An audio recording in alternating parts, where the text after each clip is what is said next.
अस्सलामुअलैकुम स्टूडेंट्स, हम exercise 19.1 class 10th है मैथमेटिक्स इन टेक्स्ट बुक बोर्ड की एक्सरसाइज कर रहे हैं। इससे पहले मैंने इंट्रोडक्शन ऑफ मैट्रिक्स की वीडियो बना दी है, आप उसको ज़रूर देखें ताकि आपके कंसेप्ट क्लियर हों, फिर आप इस एक्सरसाइज को देखें। Specify the type of each of the following matrices. तो आपके पास ये मैट्रिक्स है और इसका अगर आप ऑर्डर देखते हैं तो 2 × 2 है, यानी इसमें 2 ही इसमें कॉलम है और 2 ही रोज हैं। m और n की वैल्यू इक्वल है, इसलिए इस मैट्रिक्स को हम स्क्वायर मैट्रिक्स कहेंगे। ये हमारा स्क्वायर मैट्रिक्स है। अच्छा, अब नेक्स्ट को देखते हैं। तो नेक्स्ट क्वेश्चन में हमारे पास सिर्फ एक कॉलम है और 3 रो हैं। एक कॉलम है, एक कॉलम होने की वजह से हम इसे कॉलम मैट्रिक्स कहेंगे। अब अगला वाला देखते हैं। तो इसमें आपके पास सिर्फ एक रॉ है, 2 कॉलम तो हैं लेकिन रॉ एक है, इसलिए हम इसको रॉ मैट्रिक्स कहेंगे। अब आ जाए नेक्स्ट पे। तो इसमें आप देख रहे हैं डायगोनल की वैल्यूज़ सेम है, बाकी सारे एलिमेंट ज़ीरो हैं और डायगोनल की वैल्यूज़ स्क्वायर मैट्रिक्स भी है और डायगोनल की वैल्यू सेम है, तो फिर ऐसे में ये कहलाता है स्केलर मैट्रिक्स। नेक्स्ट क्वेश्चन पे आते हैं। तो डायगोनल्स की वैल्यूज़ मौजूद हैं, बाकी सब कुछ ज़ीरो है, लेकिन डायगोनल की वैल्यूज़ आपस में सेम नहीं हैं, डिफरेंट हैं, तो ऐसे में आप इसे कहेंगे डायगोनल मैट्रिक्स। नेक्स्ट क्वेश्चन पे आ जाते हैं। नेक्स्ट क्वेश्चन हमारा है what is the order of each of the following matrix. ये मैट्रिसेस आपको दिए हुए हैं, हर एक का ऑर्डर बताना है और ऑर्डर के लिए लिखा जाता है order is equal to m × n, जिसमें m डिनोट करता है नंबर ऑफ़ रॉस को और n डिनोट करता है नंबर ऑफ़ कॉलम को। आप इसमें नंबर ऑफ़ रॉस देख रहे हैं 1 2 3, तो हम लिखेंगे 3 × अब देखेंगे कॉलम कितने हैं 1 2 3 3 × 3, ये इसका आंसर है। ये कोई मल्टीप्लाई कर देना होता, ये सिर्फ इसको डिनोट करने का तरीका है। अब नेक्स्ट के ऑर्डर को देखें तो ये रॉस कितनी है 1 2 3, तो 3 × कॉलम कितना है 1, तो 3 × 1। अब इसमें आ जाएँ तो 1 2 है इसमें रॉस और कॉलम कितने हैं 1 2 3, तो 2 × 3। नेक्स्ट पे आ जाएँ तो 1 2 3 है इसमें रॉस और कॉलम कितना है 1, 3 × 1, ये आंसर आ गया। मैंने जो अभी क्वेश्चन किए हैं उसमें सेकंड पार्ट मैंने जो लिखा था ना, वो गलती से फर्स्ट का सेकंड पार्ट लिखा था, तो जब मैंने क्वेश्चन ही रॉन्ग लिखा है इसलिए आंसर मैच नहीं कर रहा बुक से। बुक में क्वेश्चन जो है वो ये है और मैंने ये दोबारा दुरुस्त क्वेश्चन लिखा है। तो अब इस पर हम ऑर्डर देखेंगे तो ऑर्डर हमारा आ रहा है, ये कितने इसमें रॉज हैं 1 2 3, तो 3 × और कॉलम कितने हैं 1 2, तो 3 × 2 उसका आंसर है। करेक्ट क्वेश्चन बुक का क्वेश्चन ये है, चूँकि क्वेश्चन रॉन्ग था इसलिए आंसर उससे टैली नहीं हो पा रहा था। अब हम फिफ्थ पार्ट देखते हैं। ये हमारा फिफ्थ पार्ट है। इसमें जब आप ऑर्डर देखेंगे तो इसमें 1 रॉ है और 1 ही कॉलम है, तो 1 × 1 इसका आंसर आ जाएगा। अच्छा, अब नेक्स्ट थर्ड पार्ट है check whether the following matrices और सिमेट्रिक मैट्रिक्स और स्क्यू सिमेट्रिक मैट्रिक्स। ये मैट्रिक्स हमने बताने हैं चेक करके कि ये सिमेट्रिक मैट्रिक्स हैं या स्क्यू सिमेट्रिक मैट्रिक्स हैं।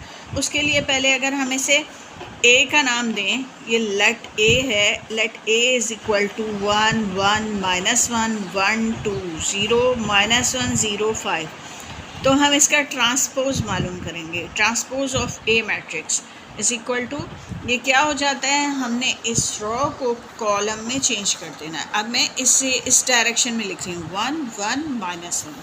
अब मैं सेकंड रॉ को सेकंड कॉलम की जगह लिख रही हूँ 1 2 0। अब मैं थर्ड रॉ को थर्ड कॉलम की जगह लिख दूँगी -1 0 5। जब मैंने इसे गौर से देखा तो ये तो बिल्कुल ए ही आ गया, यानी transpose of A matrix is equal to A. तो ऐसी सूरत में हम इसे कहते हैं सिमेट्रिक मैट्रिक्स। ये हमारा सिमेट्रिक मैट्रिक्स है कि वो खुद ब खुद वही क्वेश्चन ही बनकर आ गया है। Let A is equal to, हमने इसको ए का नाम दिया 0 -1 2 1 0 -3 -2 3 0, ये। अब उसके बाद हम इसका ए ट्रांसपोज मालूम करेंगे, ट्रांसपोज ऑफ ए मैट्रिक्स। अब ये वाला मैंने इधर लिख दिया 0 1 -2, ये सेकंड रो मैंने सेकंड कॉलम बना के लिख दी, थर्ड रो मैंने थर्ड कॉलम बना के लिख दिया। और जब मैंने देखा तो इस क्वेश्चन में और इस आंसर में कोई तब्दीली नहीं, तो ट्रांसपोज ऑफ ए जो है मैट्रिक्स ए के ही इक्वल है, इसलिए ये सिमेट्रिक मैट्रिक कहलाएगा।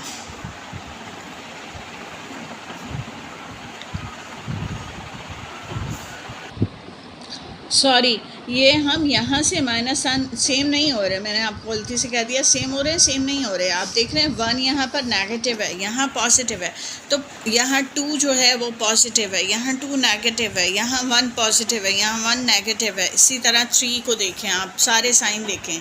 तो फिर हमने इस सूरत में क्या करना होता है, तो हमने इसमें माइनस साइन कॉमन ले लेना होता है। इसमें से हम माइनस साइन कॉमन ले लेते हैं, तो ये 0 हो गया, +1 वाला -1 हो गया, -2 वाला +2 हो गया, -1 वाला +1 हो गया, 0 तो 0 ही रहता है, +3 वाला -3 हो गया, 2 वाला -2 हो गया, -3 वाला +3 हो गया और 0 0 हो गया। अब ये ए के इक्वल है, यानी -a आ रहा है।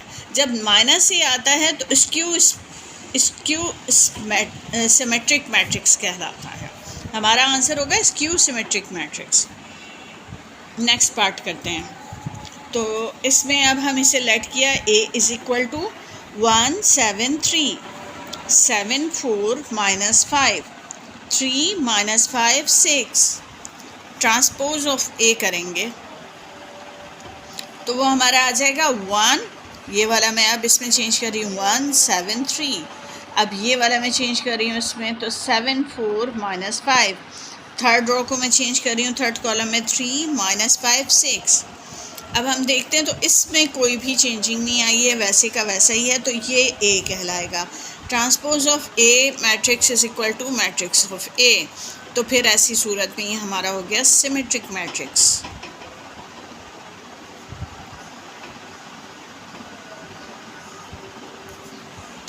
अब ये फोर्थ पार्ट में आपको करवा रही हूँ और आपको एक साथ साथ मज़े की बात बताती जाऊँ कि मेरी जो कैमरामैन है वो एक 10 साल की बच्ची है, मेरी अपनी बच्ची, और वो जो सेकंड पार्ट मैंने गलत किया था वो मेरी इसी शहज़ादी ने मुझे बताया, तो मैं ज़हनी तौर पे वापस आई कि मैं मिस्टेक कर रही हूँ। तो बहरहाल इंसान से गलती होती है। लेट करेंगे हम इसको, matrix A is equal to 0 -6 4 -6 0 7 4 7 0। अब हम क्या करेंगे, वही ट्रांसपोज ऑफ ए मालूम करेंगे। तो हम अपने इस फर्स्ट रो को फर्स्ट कॉलम में चेंज करेंगे, सेकंड रो को सेकंड कॉलम में चेंज कर दिया, थर्ड रो को थर्ड कॉलम में चेंज कर दिया। अब इसमें भी कोई साइन की तब्दीली नहीं आई, तो transpose of A is equal to A हो गया। तो ये भी हमारा सिमेट्रिक मैट्रिक्स ये आंसर आ गया। अच्छा, अब हमारे पास if a is equal to this, b is equal to this, c this and d is this and e is this. मैंने मैट्रिसेस पहले से लिख लिए हैं। Compute the following if possible. Possible इसलिए कहा गया कि एडिशन जब होता है जब ऑर्डर सेम हो, सेम ऑर्डर पे एडिशन मुमकिन होता है। अगर आपके मैट्रिक्स का दोनों मैट्रिक्स का ऑर्डर सेम होगा मैट्रिसेस का, तब आप ऐड कर सकते हैं। अब a + c में हम देखते हैं, इसमें भी 2 रोज 2 कॉलम्स हैं, इसमें भी 2 रोज 2 कॉलम है, 2 × 2 दोनों का ऑर्डर है, इसलिए ये ऐड हो सकता है। हम पहले लिखेंगे a + c, ठीक है। फिर उसके बाद हम यहाँ पर a का मैट्रिक्स लिखेंगे प्लस डालकर, फिर यहाँ पर c का मैट्रिक्स लिखेंगे। हमारा a का मैट्रिक्स है 1 0 -1, और b का मैट्रिक्स है हमारा 2 1 -1 0। तो a + c कर रहे हैं हम, c की वैल्यू हमारी 2 -1 3 एंड 2, ये वैल्यूज़ है हमारे c की, a + c। तो दोनों का हमारा ऑर्डर सेम था, हम ऐड कर सकते हैं। नेक्स्ट स्टेप में अब हम ऐड करेंगे, तो इसमें हम ये यहाँ इसमें हम फर्स्ट वैल्यू को फर्स्ट वैल्यू में ऐड करेंगे, ठीक है। और ये सेकंड वैल्यू जो रॉ की होगी वो फर्स्ट रॉ की सेकंड वैल्यू को फर्स्ट रॉ की सेकंड वैल्यू में करेंगे, सेकंड रॉ की फर्स्ट वैल्यू को सेकंड रॉ की फर्स्ट वैल्यू में करेंगे, सेकंड रॉ की सेकंड वैल्यू को सेकंड रॉ की सेकंड वैल्यू में ऐड करेंगे। तो मैं ये अब आपको लिख कर दिखाती हूँ। 1 + 2 ये दोनों शुरू की वैल्यूज़, फिर उसके बाद -1 + 3, फिर उसके बाद यहाँ पर 0 + -1 और यहाँ 1 + 2, ठीक है। अब ये हमारा a + c हो जाएगा, 1 और 2 ऐड किया 3, प्लस माइनस माइनस -1 हो गया, 3 में से 1 माइनस किया 2, 2 में 1 प्लस किया 3, ये आंसर आ गया हमारा। अब नेक्स्ट पार्ट है a + e। तो हम पहले क्वेश्चन लिखेंगे a + e। a हमारा क्या था? a हमारा था 1 0 -1 1, प्लस का साइन डाल के हम e की वैल्यू लिखेंगे। तो e की वैल्यू है -1 -1 2 2 0 1 -1 2 0। तो इम्पॉसिबल, क्यों? क्योंकि दोनों का ऑर्डर सेम नहीं है, because order of matrices are different। इसकी वजह भी मैंने आपको बता दी कि अब आप देखें, अब इसमें है ऑर्डर हमारे पास 2 मल्टीप्लाई बाय 2 और इसमें है 3 मल्टीप्लाई बाय 3। तो जाहिर है हमने जब ऐड करना है तो थर्ड कॉलम या थर्ड रो हमारे पास है ही नहीं, इसलिए ये मुमकिन नहीं है। नेक्स्ट पार्ट करते हैं b - d। b - d, तो पहले हम b लिखेंगे माइनस और उसके बाद d की वैल्यू लिखेंगे। b हमारा है 2 1 -1 0 और d हमारा है 1 1 1 2 2 2 3 3 3। अब इसमें भी आप देख रहे हैं ऑर्डर सेम नहीं है, तो इम्पॉसिबल, एडिशन सब्ट्रैक्शन दोनों इम्पॉसिबल हैं। Impossible because order of these matrices are different।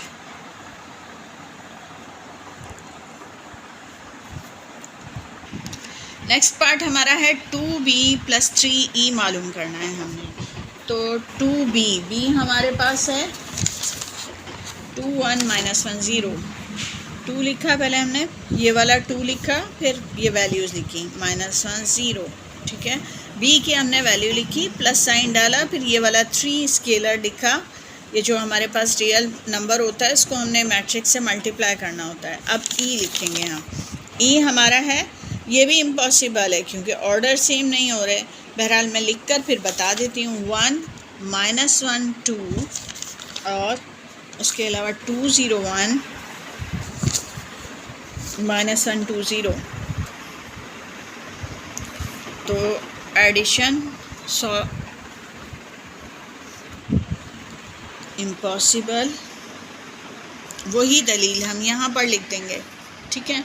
अब आ जाएं b - c पे। एक तरीका ये है और दूसरा तरीका ये कि आप लिख दें ऑर्डर ऑफ b। जैसे अब मैं यहाँ पर बता दूँगी, अगर ये सेम नहीं है तो सेम निकल आए।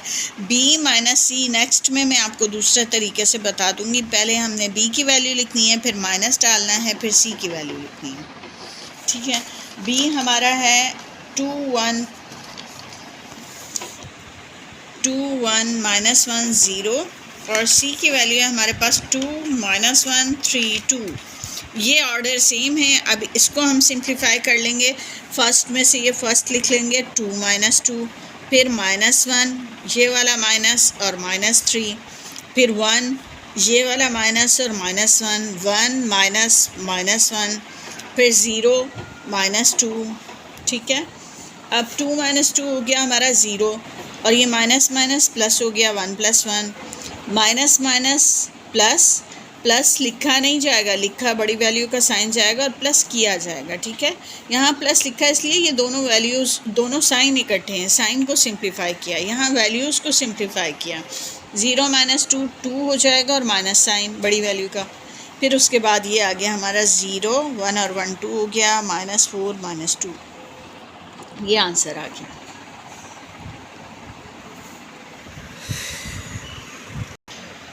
आज तक के लिए इतना ही। अब मिलेंगे अपनी नेक्स्ट वीडियो में। ये वीडियो सफ़र ट्यूब के ताउन से बनाई गई है। इसके बाकी पार्ट्स इंशाल्लाह नेक्स्ट वीडियो में करेंगे इस एक्सरसाइज के। और जब तक के लिए अल्लाह हाफ़िज़।